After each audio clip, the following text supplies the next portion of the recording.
ورحمۃ اللہ وبرکاتہ۔ دوستو آپ کو ٹائٹل دیکھ کر پتہ تو چلی گیا ہوگا، دوستو میں ہوں ذاکر غازی اور آپ دیکھ رہے ہیں آفیشیل ذاکر یوٹیوب چینل۔ دوستو اب میں نے ایک اور کلپ دیکھی مفتی غلام جیلانی صاحب کی، تو دوستو وہ بتا رہے ہیں کہ سید امین القادری صاحب عالم دین نہیں ہیں، سید سواد حسین صاحب عالم دین نہیں ہیں، اور فاروق خان رضوی صاحب عالم دین نہیں ہے۔ تو دوستو میں نہیں بتا رہا ہوں، یہ مفتی غلام جیلانی صاحب بتا رہے ہیں۔ پہلے یہ بات سنیے ان کی، بات سنیے پھر میں آگے سید امین القادری مالک کتنے لوگ پاگل کیا وہ عالم لوگ بلا رہے کہ نہیں بلا رہے؟ تبلیغ جائز تھی، تقریر جائز نہیں۔ عبید اللہ خان آزمی عالم ہے، فاروق خان رضوی عالم ہے، ابھی جو ہم سے پہلے سید شواد حسین صاحب گئے عالم ہے۔ اعلیٰ حضرت کی 5ویں بات، تباہ طلبہ کی جانچ ہو، جو جس کام کے زیادہ مناسب دیکھا جائے معقول وظیفہ دے کر اس میں لگایا جائے۔ ہر شخص ایک جیسا نہیں ہوتا۔ ایک انسان بہت بڑا قلمکار ہے مگر مقرر نہیں ہے، ایک انسان بہت بڑا مقرر ہے مگر مصنف نہیں ہے، ایک انسان مقرر مصنف دونوں ہے مگر مناظر نہیں ہے، ایک انسان مقرر مصنف مناظر بھی ہے مگر متقی پرہیزگار نہیں۔ ہر شخص ہر لائن میں ماہر ہو یہ کوئی ضروری نہیں، آئی کیو ٹیسٹ ہونا چاہیے۔ جو قلمکار ہے انہیں نذرانے دے کے مضمون نگاری کروایا جائے، جو مقرر ہے انہیں نذرانے دے کے بہترین ضرورت کے مطابق تقریر کروائی جائے، جو مناظر ہے ان سے مناظرہ کروایا جائے۔ لیکن اس وقت ہندوستان کا المیہ یہ ہے کہ قرر یقرر تقریرا سے مقرر اس میں فاعل ہے، نہ عوام دیکھ رہی ہے کہ مقرر عالم ہے یا نہیں، اور نہ علماء دیکھ رہے ہیں کہ مقرر عالم ہے۔ بلانے سے پہلے بالکل تمیز نہیں کی جاتی ہے کہ میں جس کو بلا رہا ہوں کہ وہ عالم ہے یا غیر عالم۔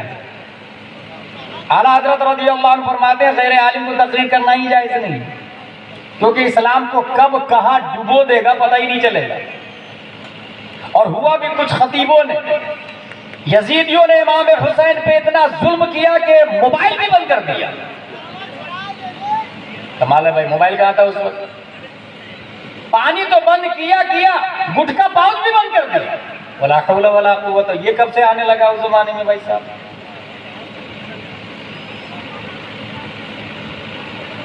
اور اس وقت تقریباً 30% بلکہ 50% بولوں گا میں، 50% تقریباً خطیب ہندوستان کے غیر عالم۔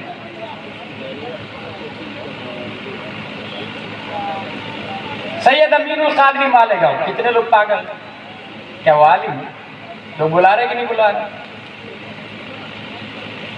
تبلیغ جائز تھی، تقریر جائز نہیں۔ عبید اللہ خان آزمی عالم ہے، فاروق خان رضوی عالم ہے، ابھی جو ہم سے پہلے سید شواد حسین صاحب گئے عالم ہے، ایک لائن عربی کی عبارت نہیں پڑھ پاتے ہیں، اور کتنا اچھے سے استقبال کیا گیا علماء کرام نے بھی۔ اور علماء مجبور کہیں ہو جاتے ہیں جاہل رئیس کی وجہ سے، میں دوں گا پورا 50,000 روپیہ فلاں کو بلایا، میں دوں گا 1,00,000 روپیہ فلاں کو بلایا۔ اعلیٰ حضرت فرماتے ہیں تباہ طلبہ کی جانچ ہو، جو جس کام کے زیادہ مناسب ہو اس میں لگایا ہے۔ میرے بھائی اعلیٰ حضرت فرما رہے ہیں کہ غیر عالم کو تقریر کی اجازت نہیں۔ اب اس کو آپ بڑے اسٹیج پر ہزاروں کے مجمع میں کھڑا کر رہے ہیں، وہ اسلام کو ڈبوئے گا نہیں۔ چینل پہ اسلام کو برباد کرنے والے کون لوگ ہوتے ہیں؟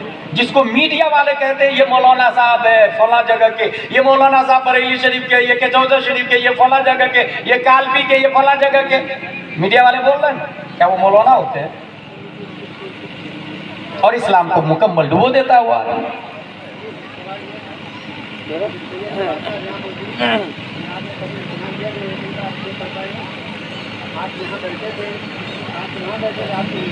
ہوا قابل تعظیم ہے لیکن قابل اتباع نہیں۔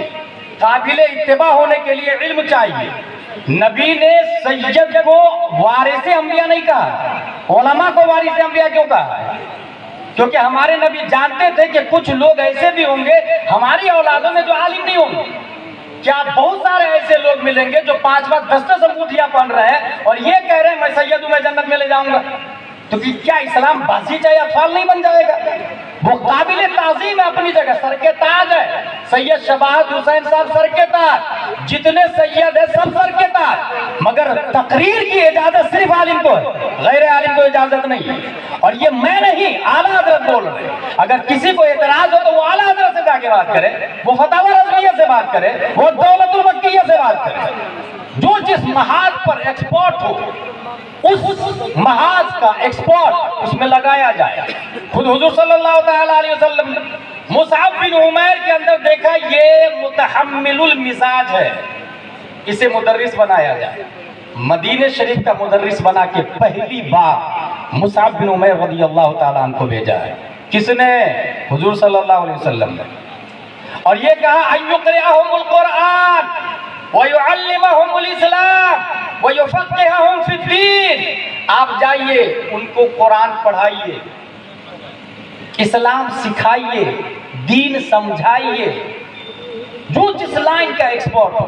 خود حضور حافظ ملت علیہ رحمہ و رضوان علامہ ارشد القادری سے کہتے ہیں آپ ٹاٹا چلے جائیں, کوئی پلیٹ فارم نہیں, کوئی مدرسہ نہیں, مگر علامہ ارشد القادری کے اندر وہ پاور تھا. حضور حافظ ملت نے دیکھا کہ میرا یہ شاگرد بنجر زمین کو زرخیز کر سکتا ہے, اور یہی وجہ ہے کہ فیض العلوم کی بنیاد رکھی اور چند سالوں میں نہ جانے کتنے 100 علماء کو پیدا کیا. حضور محدث کبیر دامت اللہ علینا کو حضور حافظ ملت نے کہا آپ کولکتہ چلے جائیے اور لوگوں کو پڑھائیے, کیونکہ حافظ ملت نے دیکھا ہاں حضور محدث کبیر کے اندر وہ چھمتا ہے کہ لوگوں کے خالی سینہ کو علم نبی کا مدینہ بنا سکتے ہیں. یہی وجہ ہے کہ اس وقت ہندوستان میں جتنے علماء ہیں بالواسطہ یا بلا واسطہ حضور محدث کبیر کے شاگرد ہیں یا ان کے والد محترم کے شاگرد ہیں. جو جس کام کے قابل ہو اسے لگا دیا جائے. اعلیٰ حضرت کی 6ویں بار ان میں جو تیار ہو جائے تنخواہیں دے کر ملک میں پھیلائیں کہ تحریر, تقریر, وعظ, مناظرہ کے ذریعے اشاعت مذہب ہے. اگر ہمارے یہاں یہ نظام ہو جو اعلیٰ حضرت نے کہا ہے تو آپ بتائیے کہیں صلح کلیت, وہابیت, فسق, فجور, ظلم, ستم اتنا فروغ پاتا جتنا آج پایا ہوا ہے. اور اعلیٰ حضرت رضی اللہ تعالیٰ عنہ نے صرف تھیوری نہیں لکھا بلکہ اس پر عمل بھی کیا. علامہ عبدالعلیم میرٹھی کو جب علامہ بنا دیا تب کہا آپ پنجاب یونیورسٹی میں جا کے انگلش پڑھیے. پنجاب یونیورسٹی بھیجا, وہاں سے جب انگلش ایکسپورٹ بن گئے تب اعلیٰ حضرت نے ان کو فورین کنٹری بھیجا. تاریخ میں یہ لکھا ہوا ہے کہ علامہ عبدالعلیم میرٹھی اکیلا جاتے تھے کشتی میں بیٹھ کے ساؤتھ افریقہ میں, اور وہاں رکشہ سے یا وہاں اس زمانے کے سواری سے اعلان کرتے یا پیدل اعلان کرتے کہ ہندوستان کے بہت بڑے عالم آئے ہوئے ہیں, آپ لوگ تک. مجھے پتہ نہیں چل رہا ہے کہ کیا سید امین القادری صاحب کو لوگ زیادہ بلا رہے ہیں, کیا یہ وجہ پرابلم ہے؟ کیا سید صباحت حسین صاحب کو لوگ زیادہ بلا رہے ہیں, کیا یہ پرابلم ہے؟ حضرت میں مفتی غلام جیلانی صاحب کو بتانا چاہتا ہوں کہ سید امین القادری صاحب وہ شخصیت ہے کہ جن کے بیان سن کے نوجوان گناہ کے راستے پر تھے صحیح راستے پر آ گئے, غلط راستے پر تھے صحیح راستے پر آ گئے. کچھ نوجوان نشے میں مبتلا تھے, نشہ چھوڑ کر صحیح راستے پر آ گئے. بے نمازی تھے نمازی بن گئے. سنت رسول اپنے چہرے پر نہیں تھی, سنت رسول رکھ لی. یہ وہ سید امین القادری صاحب ہے. میں ڈیپینڈ کرنے والا کوئی نہیں ہوں, میں تو ایک عوام ہوں, میں ایک جاہل انسان ہوں, میں ایک عوام ہوں. دوستو سید صباحت حسین صاحب کی ابھی میں کچھ دن پہلے شاید ایک ہفتہ ہوا ہے ہمارے گاؤں سنترام پور کے اندر مجھے میرے بھائی کا فون آیا کہ سید صباحت حسین صاحب آ رہے ہیں, وہ کیسا بیان کرتے ہیں. میں نے بتایا جب وہ تقریر کرتے ہیں تو آپ کے دل کو جھنجھوڑ کے رکھ دیتے ہیں. آپ کا دل مطلب